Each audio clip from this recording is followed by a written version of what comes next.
নমস্কার বন্ধুরা, আমি রত্নার পাকশালায় আপনাদের সবাইকে স্বাগত জানিয়ে প্রতিদিনের মতো আজও একটা নতুন ভিডিও নিয়ে চলে এসেছি আপনাদের সঙ্গে। আশা করি আপনাদের সকলেরই ভালো লাগবে। বন্ধুরা, ভিডিওটি প্রথম থেকে শেষ পর্যন্ত দেখার অনুরোধ রইল। ভালো লাগলে লাইক, শেয়ার, সাবস্ক্রাইব করতে ভুলবেন না। আর হ্যাঁ বন্ধুরা, আমার চ্যানেলটিতে যারা নতুন, চ্যানেলটিকে সাবস্ক্রাইব করে অবশ্যই আমার পাশে থাকবেন। তাহলে চলুন বন্ধুরা, ভিডিওটি শুরু করি।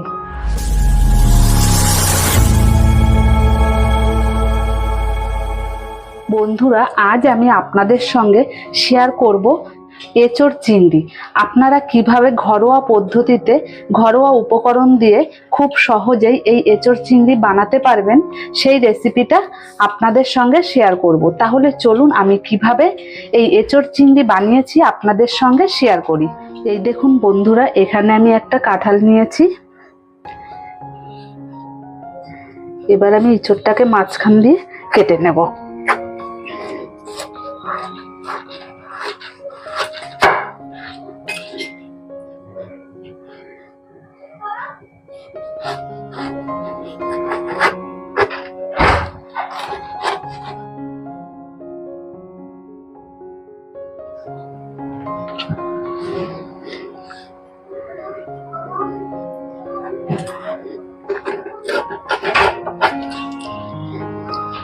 এবার আমি ছুলে নেব। এই দেখুন বন্ধুরা, এখানে আমি এঁচোড় আর আলুটাকে কেটে নিয়েছি। আলু আর এঁচোড়টা এবার সেদ্ধ করে নেব। এঁচোড় আর আলু সেদ্ধ করার জন্য একটা পাত্রে আমি জল দিয়ে দিয়েছি। জলে 1 চামচ নুন দিয়ে দেব, 1/2 চামচ হলুদ গুঁড়ো, 1 চামচ রিফাইন অয়েল। ভালো করে মিশিয়ে নেব। প্রথমে আমি আলুটা দিয়ে দেব। এবার আমি এঁচোড়টা দিয়ে দেব।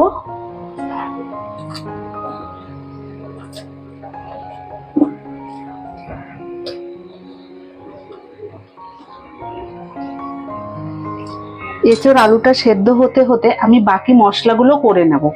বন্ধুরা, এঁচোড় চিংড়ির জন্য এখানে আমি চিংড়ি মাছ নিয়েছি। চিংড়ি মাছটাকে কেটে ভালো করে ধুয়ে পরিষ্কার করে নিয়েছি।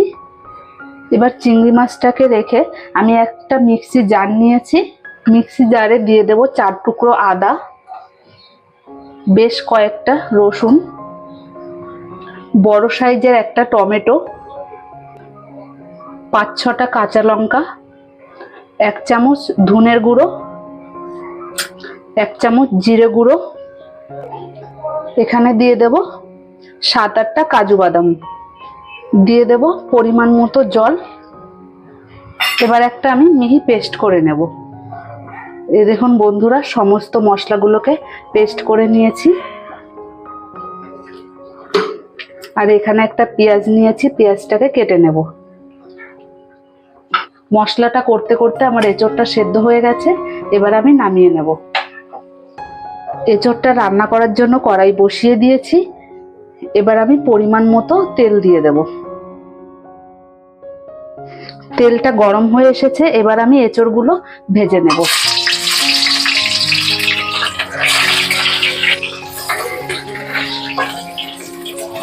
এঁচোড়টাকে আমি লাল লাল করে ভেজে নিয়েছি। এবার আমি তুলে নেব।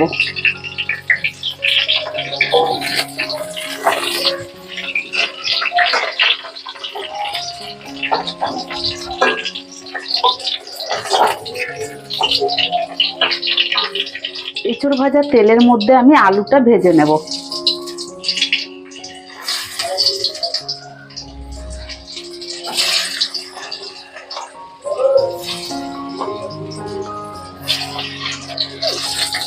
আলুটাকেও লাল লাল করে ভেজে নেব। আলুটাও লাল লাল করে ভেজে নিয়েছি। এবার আমি তুলে নেব আলুটাকে।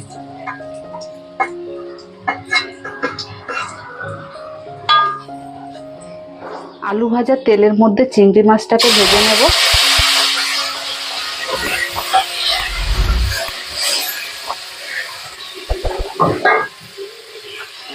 দিয়ে দেব পরিমাণ মতো হলুদ গুঁড়ো, পরিমাণ মতো লবণ। দিয়ে মাছটাকে ভালো করে 2 মিনিট ভেজে নেব। চিংড়ি মাছ ভেজে নেওয়া হয়ে গেছে, এবার আমি তুলে নেব। চিংড়ি মাছ ভাজা তেলের উপর জিরে, তেজপাতা, দারচিনি, এলাচ, লবঙ্গ ফোড়ন দিয়ে দিয়েছি, নাড়িয়ে নেব। এবার বড় সাইজের পেঁয়াজটা কুচি করে রেখেছি, দিয়ে দেব। পেঁয়াজটাকে লাল লাল করে ভেজে নেব।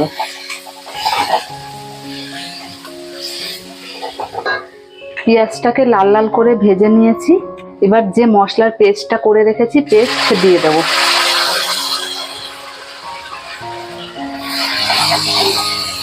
ভালো করে নাড়িয়ে নেব। এবার এর মধ্যে পরিমাণ মতো লঙ্কার গুঁড়ো, পরিমাণ মতো হলুদ গুঁড়ো, পরিমাণ মতো লবণ ভালো করে এবার মিশিয়ে নেব।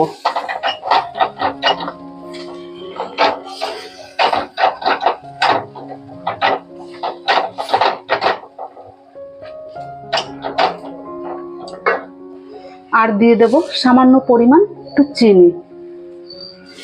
এবার সবকিছু দিয়ে গ্যাসটাকে মিডিয়াম ফ্লেমে রেখে 5 মিনিট মশলাটাকে কষিয়ে নেব। মশলাটাকে আমি 5 মিনিট কষিয়ে নিয়েছি। এবার আমি এঁচোড় আর আলুটা দিয়ে 2 মিনিট কষিয়ে নেব। এবার ভালো করে মশলাটা মিশিয়ে নেব।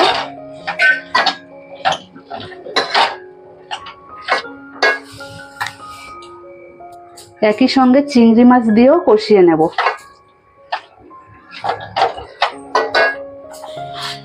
এঁচোড়টা দেওয়ার পর আমি 2 মিনিট কষিয়ে নিয়েছি। এবার পরিমাণ মতো গরম জল দিয়ে দেব।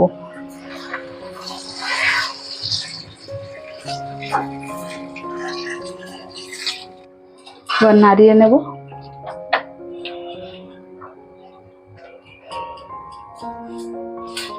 জল দেওয়ার পর ঝোলটা ভালো করে ফুটে উঠেছে।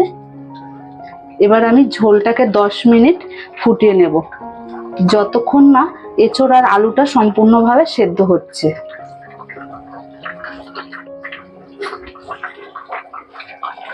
এবার ঢাকাটা দিয়ে দিলাম। এবার ঢাকাটা তুলে নেব। 10 মিনিট ভালো করে ঢাকা দিয়ে রান্না করে নিয়েছি।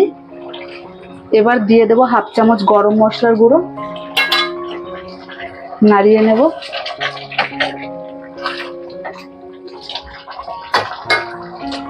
আর দিয়ে দেব 1 চামচ ঘি।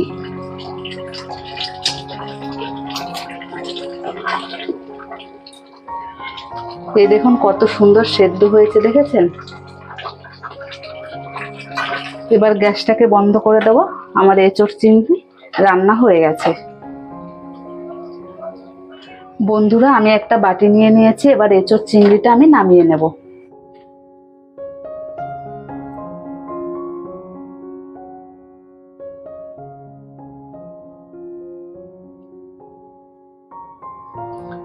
এই দেখুন বন্ধুরা, আমি সম্পূর্ণ এঁচোড়টা বাটিতে নামিয়ে নিয়েছি। এইভাবে আপনারা বাড়িতে একবার বানিয়ে খাবেন, খেয়ে আমাকে কমেন্ট করে জানাবেন কেমন হয়েছে। বন্ধুরা, ভিডিওটি ভালো লাগলে লাইক, শেয়ার, সাবস্ক্রাইব করতে ভুলবেন না। আর হ্যাঁ বন্ধুরা, আমার চ্যানেলটিতে যারা নতুন, চ্যানেলটিকে সাবস্ক্রাইব করে অবশ্যই আমার পাশে থাকবেন। বন্ধুরা, ভিডিওটি সম্পূর্ণ দেখার জন্য আপনাদেরকে অসংখ্য ধন্যবাদ। তাহলে বন্ধুরা, ভিডিওটি এখানেই শেষ করছি। দেখা হবে নতুন কোনো ভিডিওর সাথে।